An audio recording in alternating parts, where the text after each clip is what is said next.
If you really have strong product leadership that can do both of these things, you don't really need a strategy function unless they're figuring out company strategy.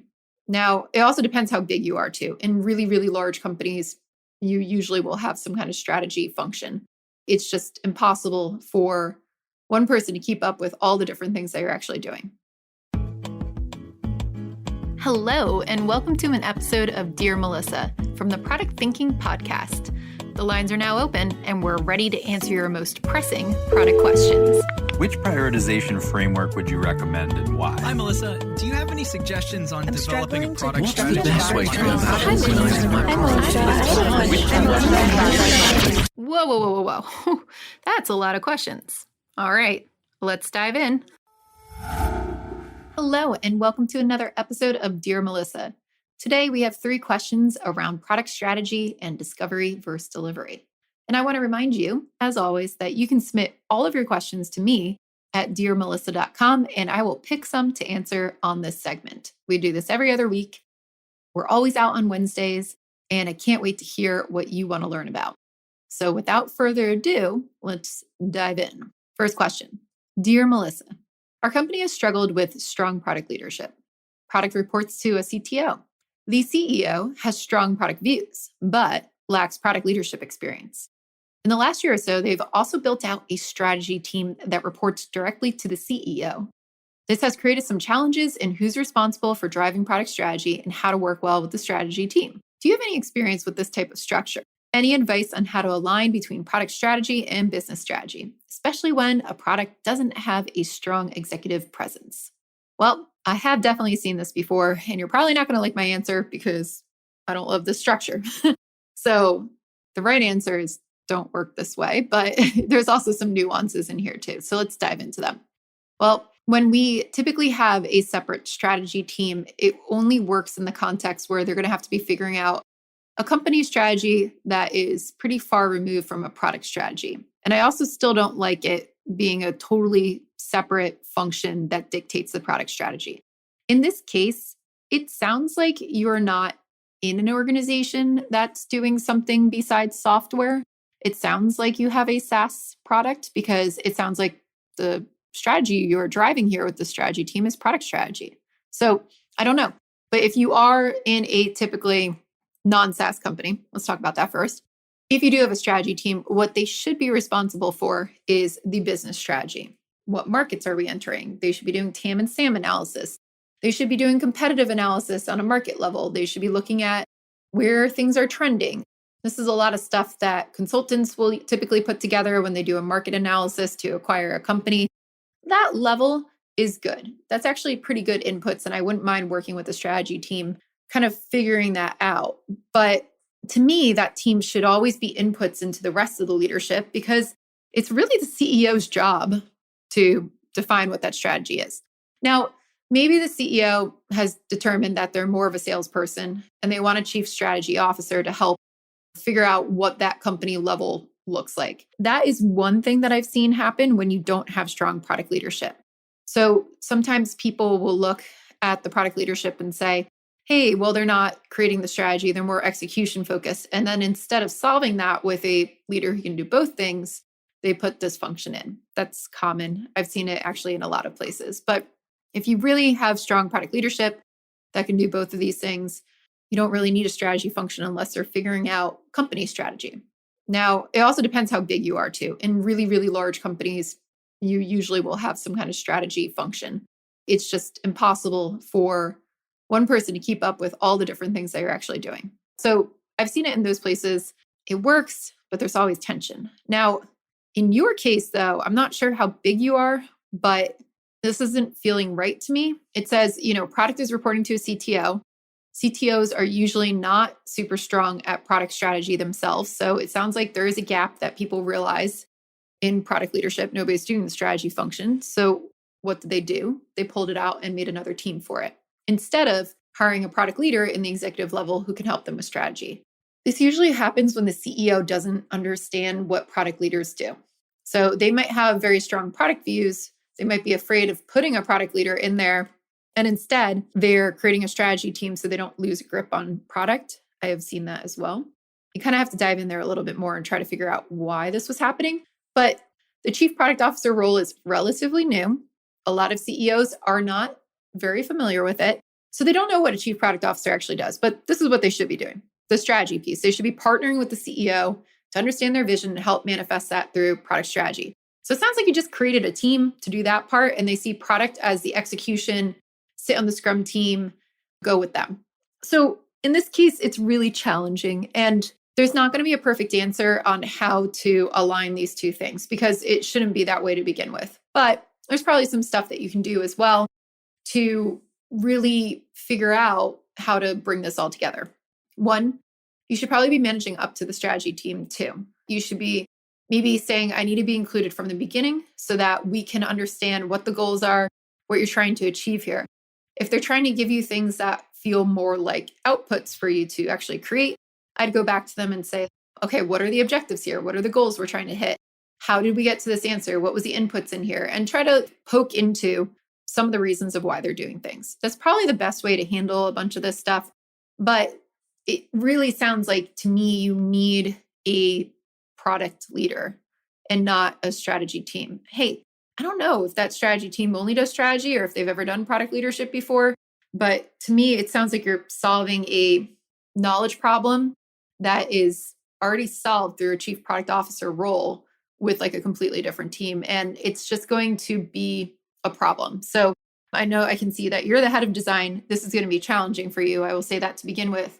But I think the best thing that you could do is get in there early and often, force the strategy team to like sit down with you and go through what they're doing, ask them a ton of questions, dig into all of those things. Just keep really poking at how were decisions made and how did we get to those places. And that's going to be the thing that aligns you the most. Did you know I have a course for product managers that you could take? It's called Product Institute. Over the past 7 years, I've been working with individuals, teams, and companies to upskill their product chops through my fully online school. We have an ever-growing list of courses to help you work through your current product dilemma. Visit productinstitute.com and learn to think like a great product manager. Use code THINKING to save $200 at checkout on our premier course, Product Management Foundations. All right, next question. Dear Melissa, I recently listened to your episode with Jeff Gotholf, and I'm a huge fan of OKRs.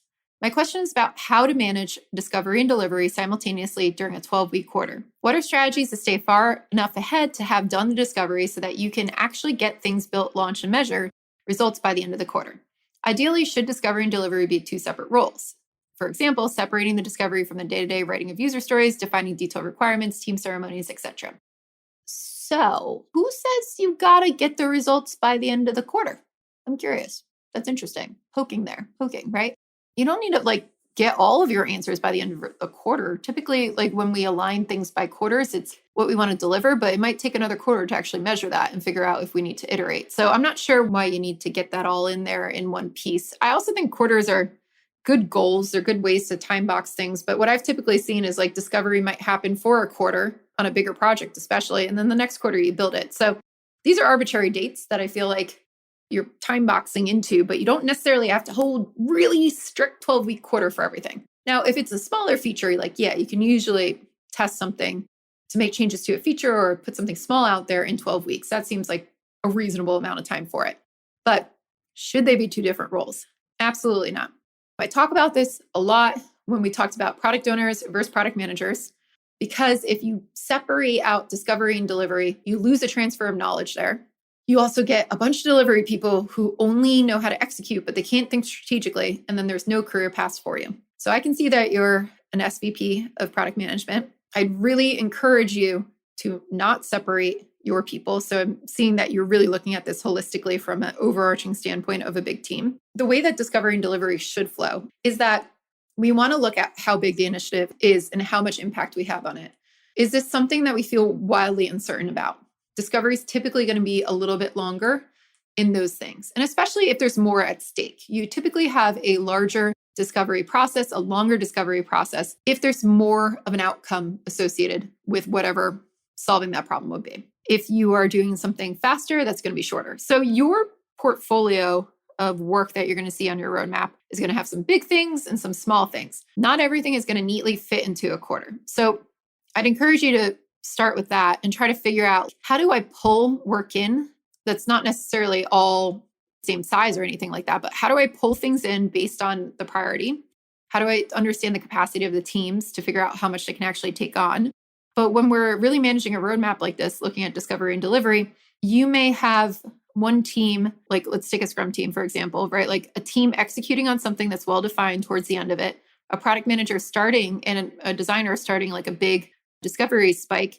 But the team might be working on well defined things throughout that quarter while the product manager and the UX designer is doing discovery. And you might not start building until towards the end of the quarter, towards the next quarter. Like you don't have to really fit it in to nice time boxes. But I'd really encourage you to go back, read some of the stuff that's been written about POs versus PMs. Jeff Gothel writes a lot about discovery and delivery as well. But Jeff Patton writes about how to do this with Scrum. How do you have dual track Scrum with discovery and delivery? Like go read about those things because it's going to show you how do you kind of put these together. But I would say do not separate these two roles and understand that you're not going to get enough information usually by the end of a quarter to do all of this all at once, unless it's a small thing. And that's fine. That's okay. I'm curious like where this quarter thing came from. But when I'm doing roadmaps, like I'm going to hopefully have an objective where it's like, hey, in Q2, I think we can release this thing. But then I know that I won't really get enough feedback to say, is it going to be the right thing to do? Or should we iterate on it? Or do we need to keep improving it until probably the end of Q3? And that's okay. That's all right. That's how we do roadmaps. So it doesn't always have to be an immediate feedback cycle. Sometimes things take time to get data, and that's all right. All right. Last question. Dear Melissa, my company is currently entering scale-up mode, and we don't have a long-term product strategy. The company recently acquired a smaller competitor, but other than that, there is no vision of where to go next, and it feels like everything we're doing is just me tooing. What are the steps to discover what is the best path for us in our vision? So this really has to come from the executive team, and I can see that you're a product manager, but here's how we can help. This is what we can do to start to figure this out.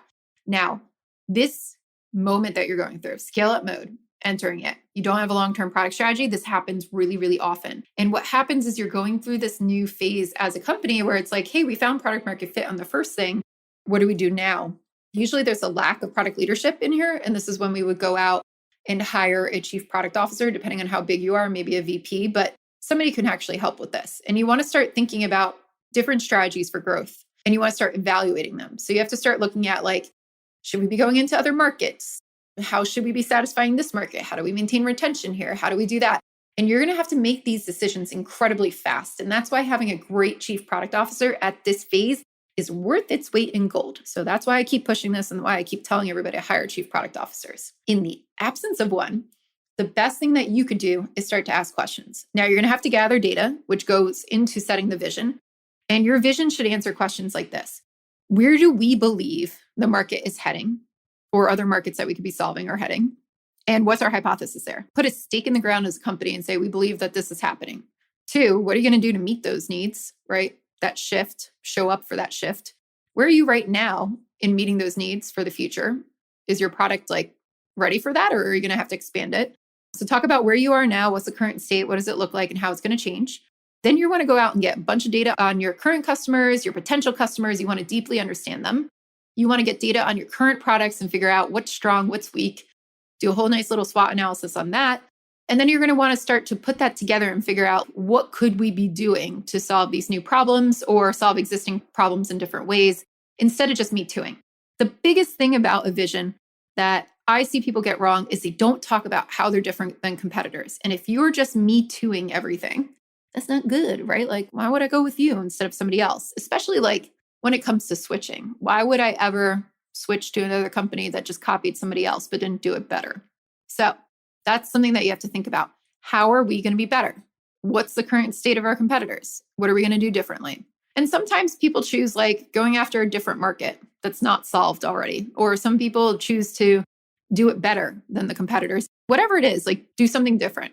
And that's your vision. That's really what you want to get to for the vision. Now, you can surface up a bunch of this data if you're a product manager and help the executives kind of rally around it. But then your job is to ask them questions. The questions that I just was going through. What market do we want to play in next? Who do we think our potential customers would be in the future? What problems do we want to solve? What problems do we not want to solve? What do we not want to do? Sometimes writing down things that you don't want to be or do is even more powerful than writing down what you do want to do. So I would not discount that at all. So you're going to want to pull all of this together, but I would really just ask your leadership, just say like, talk me through all of these things. And then maybe just write it down for them and say like, hey, I'm trying to understand our vision so that I can build our products better. Based on like what you guys told me, here's how I interpreted that. Is that right? Sometimes just putting something on paper and putting it in front of people and asking them like, am I off? Is this good? Gives them a moment to iterate, right? It gives them the moment to look at it, think about it, and figure it out. I use this tactic all the time when I got to get people to make a decision. And if you take their words and put it on a piece of paper, formulate it into like some kind of nice little 2-3 paragraph, 1-pager type thing, give it back to them, they'll probably be like, oh, I don't know. Is it right? Should it be right? Should we be going after that? That's going to start the conversation. And that's what it sounds like you need. So I would really go pull this whole analysis of what you're doing and what you think you want to be doing and all that stuff together. Ask a bunch of questions of your leadership, write down the answers on a paper, and then just go back and forth. Just keep looking at it. Just keep refining it until you get to the vision. That's going to be the best way for you to actually set that. All right, that's it for Dear Melissa today, but we'll have another one in 2 weeks. So please go to dearmelissa.com. Let me know what you're thinking about. Let me know what your challenges are. And just to remind you, we have a huge backlog of all of these questions that I've been answering for over a year and a half now. So if I may have answered some of your questions in there, definitely take a check through the Product Thinking Podcast. We put up all of these synopsises of these podcasts at productslabs.com. So go check them out there, read through them. I hope you find some good answers to a lot of your questions. And if I haven't answered it yet, submit away. dearmelissa.com. We'll see you next time.